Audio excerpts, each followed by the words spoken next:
გთხოვთ აბრძანდეთ ფეხზე, სასამართლო მობრძანდება.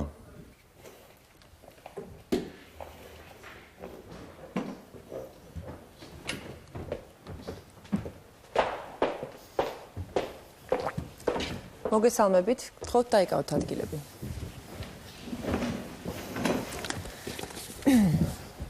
გახსნილად ვაცხადებ სასამართლო განხილვას საქმეზე ნომერი 24. საქართველოს პროკურატურა მაიორი თალიბანაშვილის წინააღმდეგ. მაიორ თალიბანაშვილს ბრალი ედება 2013 წელს ქაიდას სახელმწიფოში ადამიანურობის წინააღმდეგ მიმართული სისხლის სამართლის დანაშაულის ჩადენაში. სასამართლოს მხარეები შეეცდებიან მოგვიწყონ დანაშაულის შესახებ. სასამართლო პროცესში გაირკვევა, ახორციელებდა თუ არა ქაიდას სახელმწიფო დისკრიმინაციული ხასიათის მოქმედებებს და ეს მოქმედებები შეიძლება თუ არა განვიხილოთ როგორც დანაშაული ადამიანურობის წინააღმდეგ. არის თუ არა მაიორი თალიბანაშვილი როგორც ბანაკის მეთაური, ამავე დროს პასუხისმგებელი მის დაქვემდებარებაში მყოფი პირების მიერ ჩადენილ მოქმედებებზე. საქმის მიმართ მაღალი საზოგადოებრივი ინტერესი არსებობს, რამე თუ გაეროს და სხვა საერთაშორისო ორგანიზაციების აზრით, ქაიდას სახელმწიფოში არსებული მდგომარეობა ძალზედ საგანგაშოა. გთხოვთ ბრალდებისა და დაცვის მხარეთა წარმომადგენლებს დავიწყოთ სასამართლო განხილვა. სასამართლო განხილვას ვიწყებთ ბრალდების მხარის შესავალი სიტყვით, პროკურორო გთხოვთ.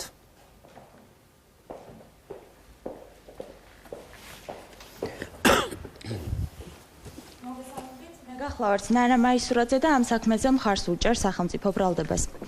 აღნიშნული საქმე, რომელიც დღეს თქვენ უნდა მოისმინოთ, ეხება ქაიდას სახელმწიფოში განხორციელებულ ადამიანურობის წინააღმდეგ მიმართულ დანაშაულს, რაც გამოიხატა ბატონ თალიბანაშვილის დაქვემდებარებაში მყოფ ქალთა მიმართ ძალადობაში.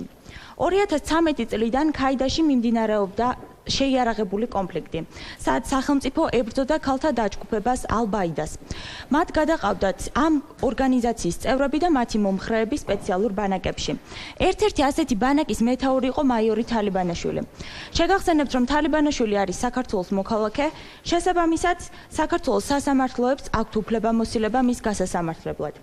ამგვარ დაწესებულებაში დაკავებულმა ქალებმა განვლეს ჯოჯოხეთური დღეები. მათზე განხორციელდა სექსუალური და შრომითი ხასიათის ექსპლუატაცია და დაფიქსირდა არაადამიანურად მოპყრობისა და წამების ფაქტები.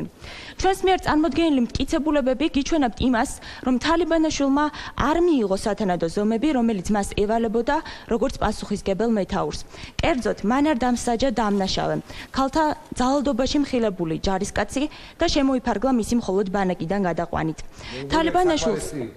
თალიბანაშვილს როგორც მეთაურს უნდა გაეტარებინა მკაცრი ზომები და შეენარჩუნებინა დისციპლინა.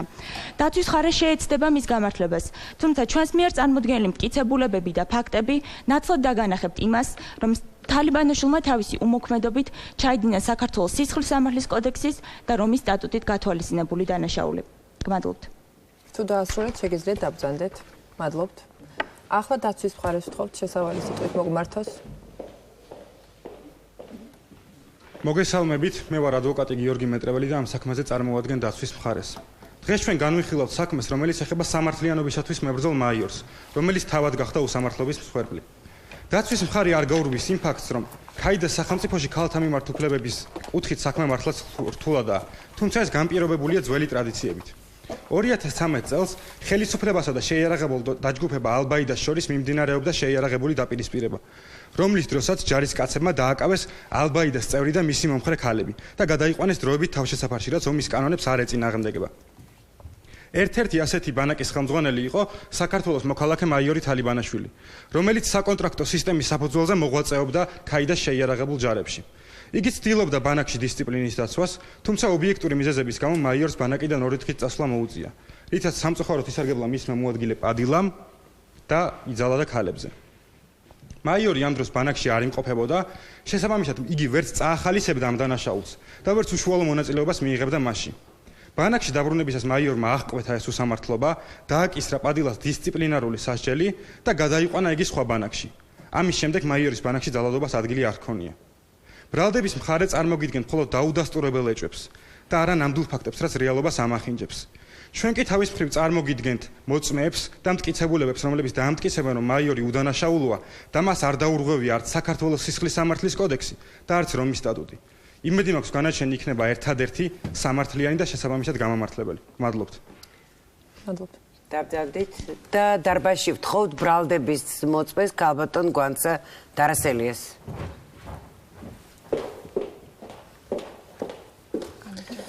მოგესალმებით, პროკურორო არჩილ სოლოღაშვილო, გთხოვთ დაიწყოთ პირდაპირ დაკითხვა.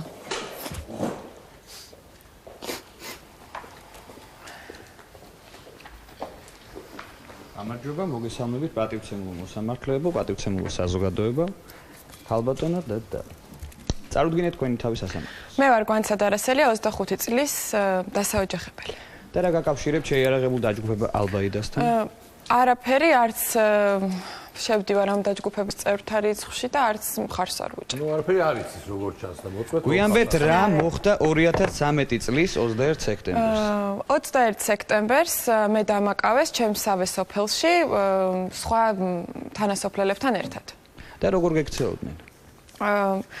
ძალიან ცუდად, დღეში მინიმუმ ერთხელ ვქონდა ადგილი ცემის ფაქტებს, ასევე ვიცი და შემსწრევა, რომ რამდენიმე გოგონას აუპატიურებდნენ და ჯარისკაცები ასე ეუბნებოდნენ, რომ ეს თქვენი სასჯელია, იმიტომ რომ ხართ ქალები. მე ვიყავი იქ, მე დიდი მადლობა, მე რა მოხდა? ეპლიკების გარეშე. მე ამ სოფლიდან გადამიყვანეს სამხედრო ბანაკში, რომელსაც ხელმძღვანელობდა მაიორი თალიბანაშვილი. რა მდგომარეობა იყო ბანაკში?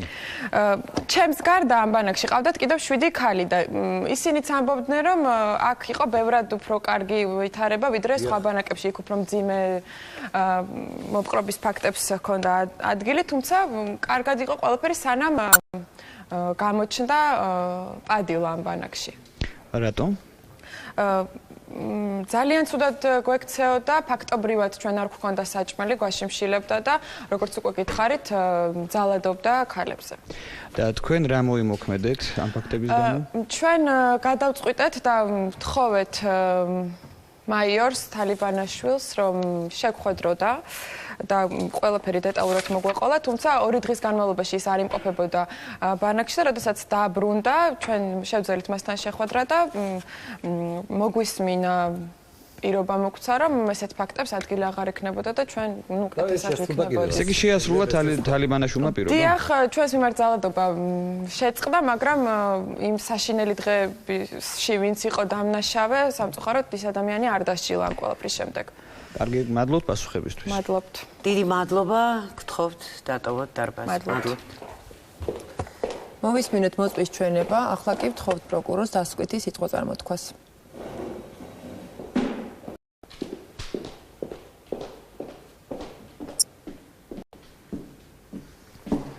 მოგესალმებით პატივცემულო მოსამართლე, პატივცემულო საზოგადოება, პატივცემულო მე გახლავართ თამარა ბულაძე და წარმოგიდგეთ ბრალდების მხრიდან დასკვნით სიტყვას.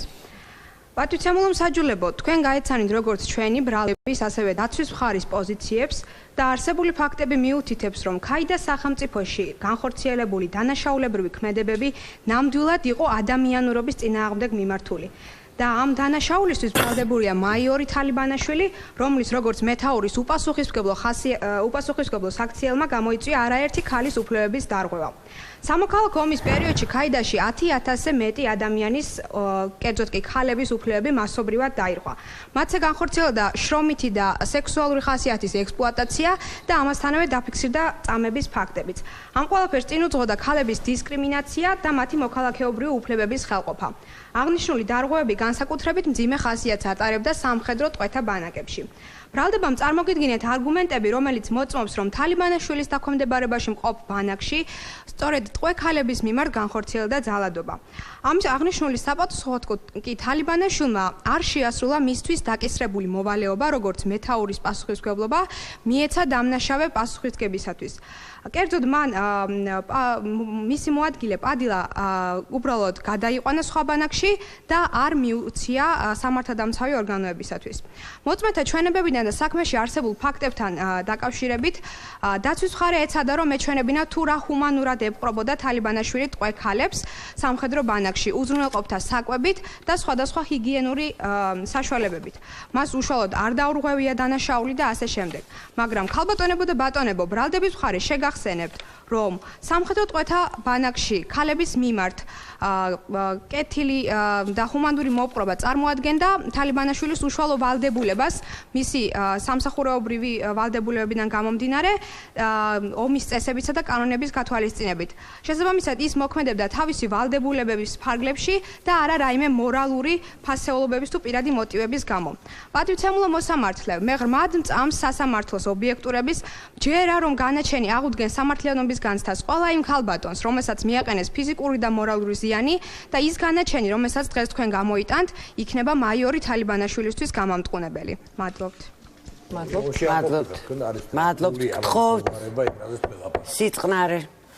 ახლა სწორედ დაცვის მხარის იქნება საშუალება, რომ დასკვეთი სიტყვა წარმოთქვას. გთხოვთ. მოგესალმებით პატივცემულო მოსამართლეებო, პატივცემულო საზოგადოებო. მე გახლავართ მარია მორჟანია და დღეს წარმოვადგენ დაცვის მხარის დასკვნით სიტყვას. პატივცემულო მოსამართლეებო, დღეს ჩვენი მოვალეობა ვიყოთ სამართლიანები და არ დავუშვათ ის, რომ ერთ უსამართლობას მორიგი უსამართლობა მოჰყვეს. დღეს ბრალდების მხარე საუბრობს მხოლოდ დაუდასტურებელ ეჭვებზე და ვერსიაზე და იგი არ საუბრობს არაფერს დადასტურებულს. დადასტურებული ფაქტები კი შემდეგია. მაიორი თალიბანაშვილის ბანაკში არსებული ყველა ქალი კმაყოფილებას გამოთქვამდა იქ არსებული პირობებით. ამას ადასტურებს თავად ბრალდების მხარის მოწმე ქალბატონი დდც. ქალბატონი დდ ასევე ადასტურებს იმას, რომ მაიორი თალიბანაშვილი ყველა ქალის საჭიროებას ითვალისწინებდა და შესაბამისად მაიორი თალიბანაშვილის ბანაკში იყო საუკეთესო პირობები სხვა ბანაკებთან შედარებით. ასევე უნდა აღინიშნოს ის, რომ საქმის ფაქტობრივი მონაცემებიდან გამომდინარე და ასევე ქალბატონი დდ ჩვენებიდან გამომდინარე აშკარაა ის ფაქტი, რომ მაიორი თალიბანაშვილი არ ესწრებოდა თავად ამ დანაშაულებრივ ფაქტს, რაც განხორციელდა მის დაქვემდებარებაში მყოფი პირის მოადგილე პადილას მიერ. იგი დაბრუნდა ბანაკში 2 დღის შემდეგ, რის შემდეგაც ქალების ინიციატივის საფუძველზე იგი შეხვდა ქალებს მოისმინა მათი უკმაყოფილება, რაც ნათელი მაგალითია იმისა, რომ ქალებს მაიორი თალიბანაშვილის იმედი ჰქონდათ და შესაბამისად მათთან შეხვედრა სწორედ ამიტომ მოითხოვეს. ასევე მაიორი თალიბანაშვილი მათ აღპირდა, რომ სწრაფ რეაგირებას მოახდენდა, რა პირობაც მან პირნათლად შეასრულა, რადგან მაიორმა თალიბანაშვილმა პადილა გადაიყვანა სხვა ბანაკში და აღკვეთა ნებისმიერი დანაშაულებრივი ქმედება საკუთარ ბანაკში. შესაბამისად, მაიორი თალიბანაშვილი არ არის დამნაშავე, როგორც ეს გათვალისწინებულია საქართველოს სისხლის სამართლის კოდექსის და ასევე რომის სტატუტის მიხედვით.